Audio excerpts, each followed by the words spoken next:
Ei, tá cansada de ir no nutricionista e não conseguir emagrecer? E se eu te falar que é possível emagrecer sem deixar de comer o que gosta e perder de 5 a 10 quilos nas próximas semanas? Com o programa Receitas para Secar, isso é possível. Para saber mais, clique no primeiro link da descrição.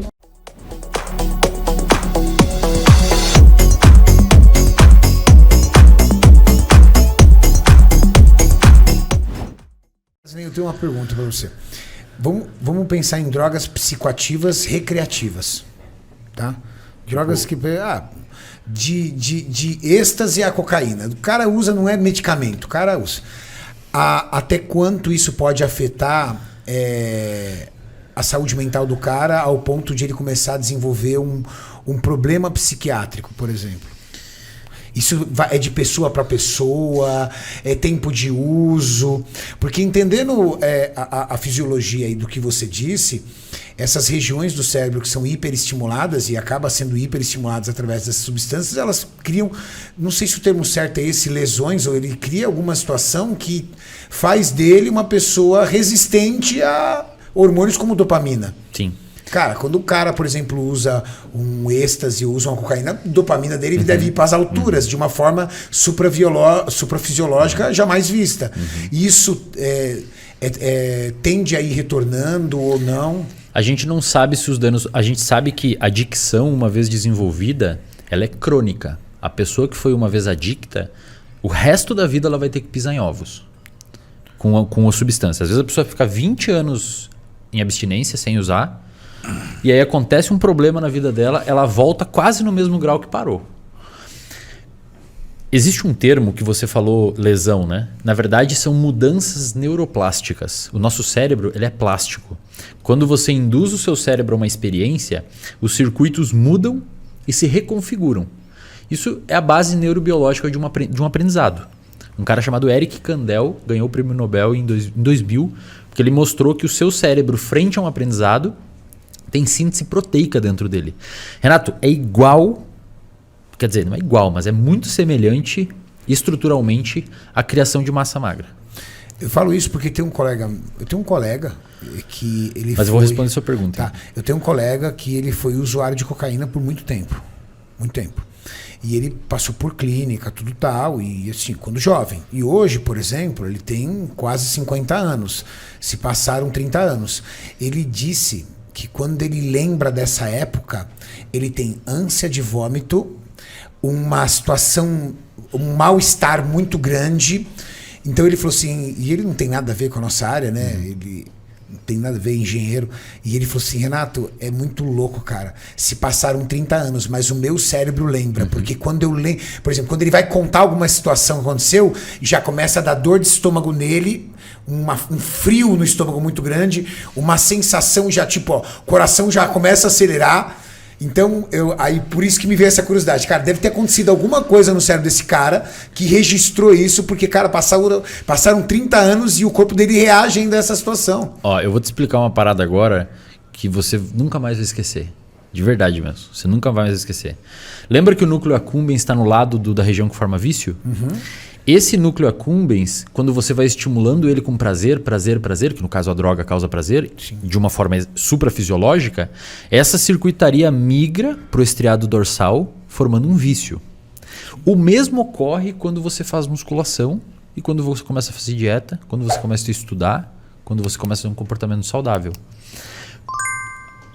A formação do hábito de treinar e a formação do hábito de cheirar coca no cérebro é igual. Tá. Mas por que a coca forma mais fácil?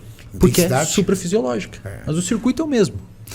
Quando você começa a estimular isso com frequência, tem um estudo da Nora Volkow, na PNAS, uma revista muito boa lá dos Estados Unidos, que ela estudou cérebro de pessoas usuárias de metanfetamina e cocaína.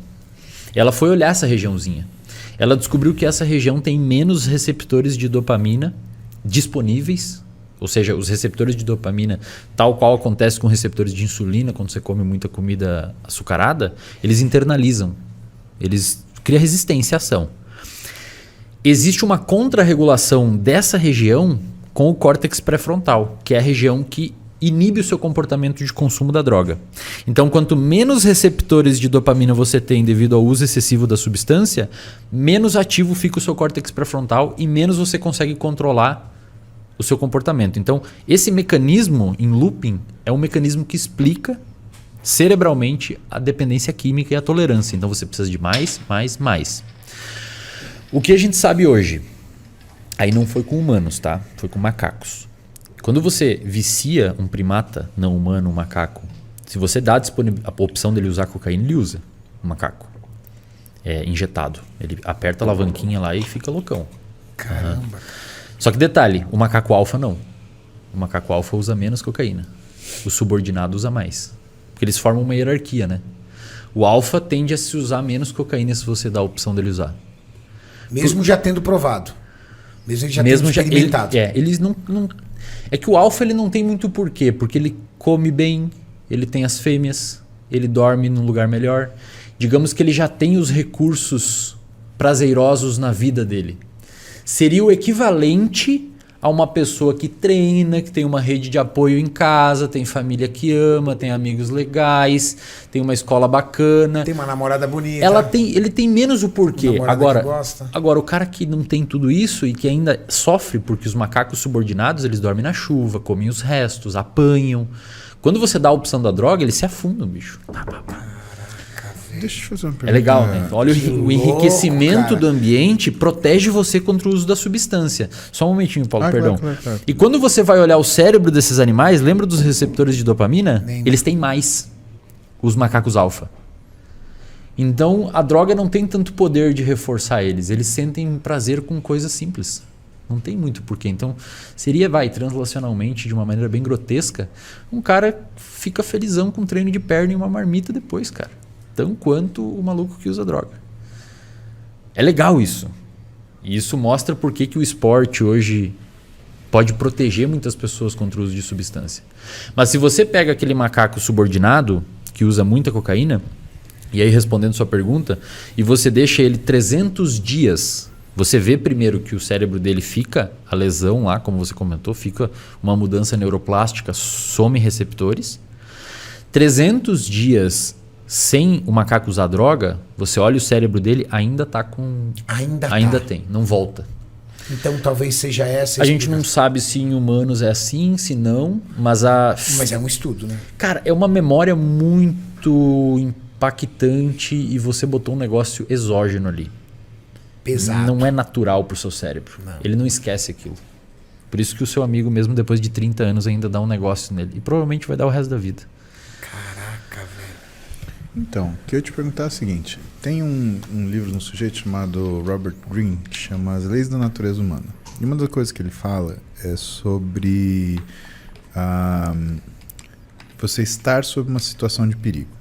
Ele dá o exemplo de Dostoiévski. Dostoiévski foi preso num gulag, né, como se fosse um campo de concentração russo, né, e lá ele achava que ele ia morrer. Todo dia ele achava que ele ia morrer.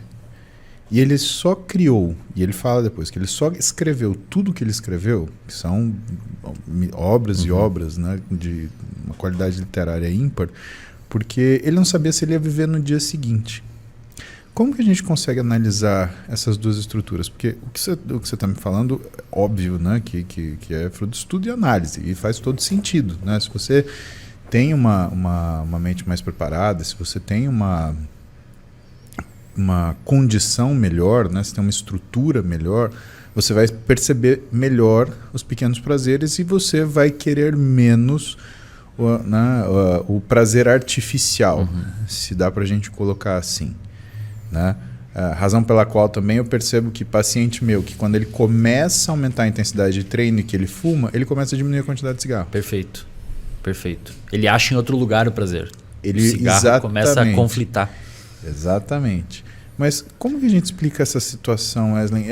Essa situação, ela tem alguma coisa a ver?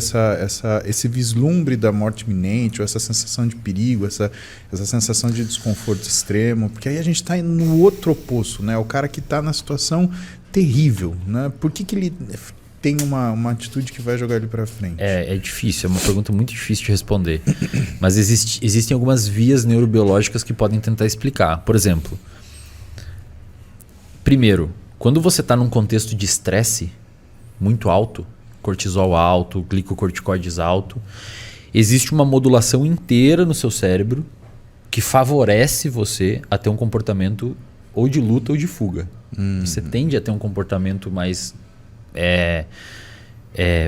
externalizado ou de vencer a situação, que são aquelas pessoas que mesmo num contexto muito precário conseguem se superar, ir para cima e fazer e vencer. Iniciativa, talvez. Iniciativa. Tem aquelas outras pessoas que tendem a sucumbir. Agora, frente a uma situação de estresse, uma das coisas mais eficazes em reduzir o estresse é a agressividade. Se você pega um roedor ou um macaco e estressa muito ele morde o coleguinha ou briga com o colega, mesmo o colega não tendo feito nada. Vai descontar. E o cortisol dele desce quando ele é agressivo. É sério. A pessoa ela desconta, ela é agressiva e relaxa. Não sei a função evolutiva exatamente disso. Mas aí quando você for ver um comportamento adicto, é um comportamento agressivo, é um comportamento autolesivo, é um comportamento de se machucar, né? Assim como um ultramaratonista, é um comportamento agressivo dele também. O cara corre com calos, com fome.